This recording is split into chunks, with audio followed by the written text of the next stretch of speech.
Hello guys and hi everyone. आज हम लोग देखने वाले हैं कैपिटल गेन में सेक्शन 54F। सेक्शन 54F जो कि एग्जेम्पशन के बारे में बात करता है कि कैपिटल गेन में सेक्शन 54F की एग्जेम्पशन जो है वो कौन कौन ले सकता है। वो ले सकता है कोई भी इंडिविजुअल, कोई भी एच। कौन ले सकता है? कोई भी इंडिविजुअल, कोई भी एच लेकिन उसको क्या ट्रांसफ़र करना है, क्या कौन सा एसेट जो है उसको सेल करना है, उसको कोई भी कैपिटल एसेट सेल करना है, ट्रांसफ़र करना है other than the resident housing property. मतलब कोई भी रेसिडेंट हाउसिंग प्रॉपर्टी को छोड़ के अगर वो कोई भी कैपिटल एसेट ट्रांसफ़र करेगा तो वो सेक्शन 54F का जो एग्जेम्पशन है वो ले सकता है। ये जो ट्रांसफ़र करेगा, मतलब ये जो कैपिटल एसेट जो है वो सेल करेगा, उसके बदले में उसको क्या परचेज़ करना है? उसके बदले में उसको परचेज़ करना है एक रेसिडेंशियल हाउसिंग प्रॉपर्टी। कहाँ पे? इंडिया में।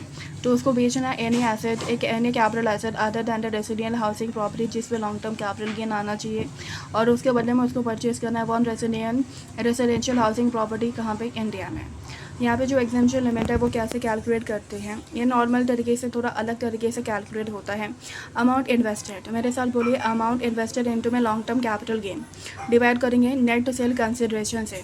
अमाउंट इन्वेस्टेड इनटू में लॉन्ग टर्म कैपिटल गेन और डिवाइड करेंगे नेट सेल कंसिडरेशन से। अमाउंट जो कि इन्वेस्ट किया है वो 10 करोड़ से ज़्यादा नहीं होना चाहिए। अमाउंट जो भी इन्वेस्ट किया है वो 10 करोड़ से ज़्यादा नहीं होना चाहिए। अगर 10 करोड़ से ज़्यादा कोई भी अमाउंट आपने इन्वेस्ट किया है तो ऊपर का 10 करोड़ से ऊपर का जो भी है उसको आपको क्या करना है? इग्नोर करना है। तो मैक्सिमम कितना अमाउंट इन्वेस्टेड अमाउंट आप ले सकते हो? 10 crore. Amount invested in excess of 10 crore sale भी इग्नोर, उसको क्या करना है? इग्नोर करना है। उसके बाद है कि जो एग्जेम्पशन है वो विड्रॉल हो जाएगी। कब विड्रॉल हो जाएगी? जब जो न्यू एसेट परचेज़ किया है अगर आप उसको ट्रांसफ़र कर दोगे 3 साल के अंदर जो एग्जेम्पशन जो है वो विड्रॉल हो जाएगी। क्या होगा? जो एग्जेम्पशन का जो अमाउंट है वो टैक्सेबल हो जाएगा लॉन्ग टर्म कैपिटल गेन में। एग्जेम्पशन का जो अमाउंट है वो टैक्सेबल हो जाएगा लॉन्ग टर्म कैपिटल गेन में।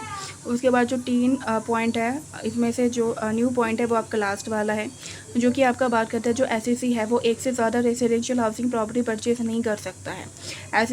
SEC does not own more than one residential house property at the time of A transfer के टाइम पे वो एक से ज़्यादा रेसिडेंशियल हाउस प्रॉपर्टी परचेज नहीं कर सकता है।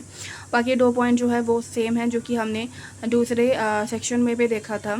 पहला क्या है कि पेमेंट करना इन्वेस्टमेंट के लिए सफिशिएंट है एग्जाम्पशन के लिए, मतलब पेमेंट कर दो एग्जाम्पशन मिल जाएगा। उसके बाद जो इन्वेस्टमेंट है वो आप किसी के भी नाम से कर सकते हो, आपको एग्जाम्पशन मिल जाएगा।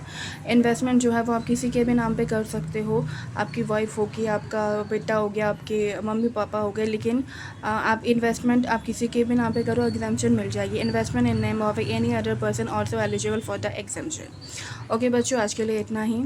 आज हमने देखा था सेक्शन 54F। आज के लिए इतना ही है बच्चों। Thank you so much for watching my video.